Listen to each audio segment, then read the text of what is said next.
Assalamualaikum warahmatullahi wabarakatuh, teman-teman semuanya. Kembali lagi dengan saya Ali Mustika Sari. Ini saya udah lama nggak bikin konten teman-teman semuanya, karena memang ada project yang harus diselesaikan kurang lebih sekitar 2-3 bulan, dan ini masih ada 2 titik yang belum terselesaikan. Dan mumpung di sini ada kesempatan, saya ingin berbagi ke teman-teman semuanya, karena ada beberapa pertanyaan dari teman-teman yang mungkin dari WA, juga dari komentar, dan banyak sekali yang di situ memberikan pertanyaan-pertanyaan yang belum sempat saya jawab. Nah, ini mumpung saya longgar dan ada beberapa alat yang di rumah, ini saya ingin berbagi ke teman-teman semuanya. Di situ dengan satu alat seperti ini, contohnya itu dipakai nanti untuk DHCP atau PPoE, atau di situ statik, atau digunakan juga nanti hotspot. Jadi satu perangkat tapi multifungsi. Apakah itu bisa? Jawabannya kalau di situ teman-teman menggunakan router, itu jawabannya bisa. Nah, yang pertama kali digarisbawahi teman-teman semuanya, di saat teman-teman menggunakan satu interface, digunakan untuk beberapa mode dan dipakai untuk beberapa jalur, itu harus diperhatikan apakah di situ router ataukah di situ access point yang seperti ini. Jadi kalau access point tentunya itu tidak bisa, teman-teman. Jadi kemarin saya beberapa kali uji coba menggunakan access point di sini TotoLink yang tipe CP350. Ini yang tipe 350, bahkan yang saya gunakan CP300 pun juga tidak bisa menggunakan satu interface dengan 2 mode. Kayak gitu. Tetapi di saat menggunakan router ini bisa. Dan itu biasanya kalau di situ router itu sudah mempunyai fungsi IPTV, itu bisa digunakan, teman-teman. Tapi kalau tidak, biasanya tidak bisa menjadi multifungsi, tidak bisa. Seperti hanya tenda di sini ya. Ini tenda N301, teman-teman. Tenda N301 ini digunakan menjadi 2 interface, hotspot dan rumahan, itu tidak bisa. Bisanya di paralel. Ada tipe-tipe yang lain yang bisa, ada yang tidak. Nah, di sini saya contohkan yang sudah saya biasa menggunakan untuk paralel juga, tetapi di sini tidak untuk jangka panjang ya, tapi hanya untuk teman-teman testing dan semacamnya. Saya bisa menyarankan buat teman-teman semuanya menggunakan TotoLink N300RT. N300RT atau N355 atau 355RT juga bisa. Saya anggap pakai ini aja. Jadi TotoLink ini yang tipenya N300RT ini satu bisa berdiri sendiri, satu ya. Jadi dia bisa berfungsi sebagai DHCP, sebagai rumahan juga bisa. Nah, di sini dia juga bisa berfungsi sebagai access point juga, menyebarkan sebagai access point juga bisa. Tetapi di saat teman-teman mau menggabungkan menjadi satu, menjadi menyebarkan dan juga bisa diterima juga di sini juga bisa. Yang biasanya ingin dicoba teman-teman biasanya itu jalurnya satu, hotspot. Jalur hotspot itu apakah bisa dimasukkan di sini terus nanti di paralel juga? Bisa, teman-teman. Jadi kalau teman-teman di sini menggunakan N300RT, jalur pertama adalah hotspot. Masuk ke sini, ini disambungkan sebagai PPoE rumahan atau klien rumahan. Hotspot 1 dicolokkan di sini, disambungkan di sini dengan rumahan. Artinya di sini fungsi di sini adalah sebagai PPoE.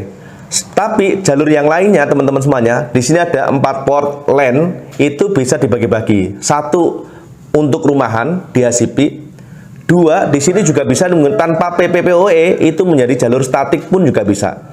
Jadi nanti dibinding dari hotspotnya dimasukkan jalur ini, dan nanti di sini akan berfungsi DHCP, teman-teman. Nah, insya Allah di lain kesempatan akan saya optimalkan fungsi dari N300RT ini, karena kemarin saya bikin tutorial yang lain tuh hanya 2 jalur saja, mungkin ya 3 jalur, 1 untuk estafet, 2 untuk PPoE, 3 untuk hotspot. Nah, nanti kita akan uji coba ini lebih banyak lagi fitur-fitur yang bisa kita okrek dari TotoLink N300RT ya. Nah, selanjutnya teman-teman semuanya, dari jalurnya itu hotspot untuk klien rumahan, terus habis itu di sini fungsikan sebagai switch hub. Switch hub di sini untuk memparalel untuk klien selanjutnya itu juga bisa. Artinya di sini satu alat ini sebagai klien rumahan, yang 2 di situ menyebarkan rumahan ini sendiri. 2. Yang ketiga teman-teman semuanya, ini sebagai hotspot. Nanti SSID-nya ada bisa sampai 5, teman-teman. Satu untuk hotspotan, dua untuk rumahan, tiga nanti juga bisa menyebarkan hotspot rumahan untuk wifi rumahan ini sendiri. Jadi artinya dalam rumah itu ada dua wifi, biasanya untuk tamu, bisa juga untuk rumah sendiri. Yang kedua, di sini wifi ini yang ada wireless yang muncul dari sini itu kan ada 5. Jadi yang 3 nanti hotspotan, misalnya Masalinet 1, 2, 3 bisa di sini. Nah, atau di situ teman-teman ditambahkan lagi di sini untuk port yang 3. Nah, 3 port yang lain itu untuk use switch hub atau di situ untuk memparalel dengan alat yang lain. Misalnya di sini saya menggunakan Totolink sebagai access point adalah Totolink CP350. Ini bisa dicolokkan di sini sebagai switch hubnya. Dan ini modenya mode dari access point dari internetnya untuk hotspotkan.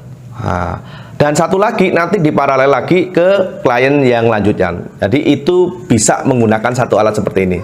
Tetapi teman-teman semuanya, setelah beberapa kali saya uji coba di rumah klien, ada yang bertahan 1 bulan, 2 bulan, terlama itu dia sekitar 3-4 bulan, ternyata sudah nggak kuat teman-teman. Nah, kelemahannya di saat satu interface di sini digunakan beberapa mode teman-teman semuanya, digabungkan jadi satu, itu permasalahannya adalah alatnya itu nggak mampu. Di saat di sini CPU-nya udah di atas 50%, CPU load-nya itu udah 50%, biasanya itu hang.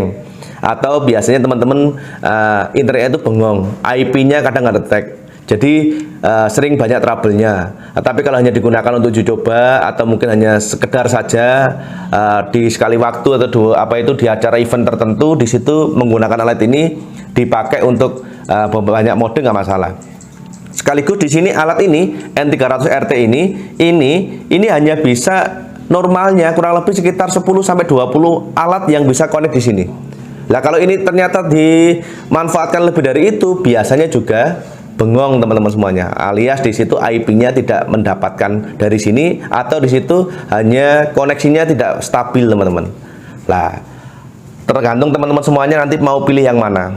Nah, yang pertama teman-teman yang saya garis bawahi, di saat teman-teman mau menggunakan alat itu satu alat dengan banyak mode, teman-teman harus dipikirkan nanti jangka panjangnya. Terus selanjutnya tidak semua alat itu bisa digunakan seperti itu. Yang saya contohkan di sini adalah tenda N301 ataupun di sini yang Huawei, router Huawei ya. Ini 5H, ini juga nggak bisa. Nah, terus dan itu tidak bisa juga digunakan untuk access point. Artinya teman-teman cari dulu router yang di situ support IPTV. Itu biasanya bisa digunakan teman-teman semuanya. Oke, itu mungkin sedikit awal ini untuk bikin video lagi tentang wireless ya, tentang wifi, tentang voucher wifi atau bis wifi. Insya Allah nanti akan disambung lagi di video yang lain. Barangkali teman-teman ada pertanyaan, silahkan tinggalkan komentar. Barangkali kita bisa diskusi. Yang pernah uji coba kayak gini bisa bertahan berapa bulan, berapa tahun, nanti bisa ditinggalkan di kolom komentar. Dari saya cukup sekian, semoga video ini bermanfaat dan wassalamualaikum warahmatullahi wabarakatuh.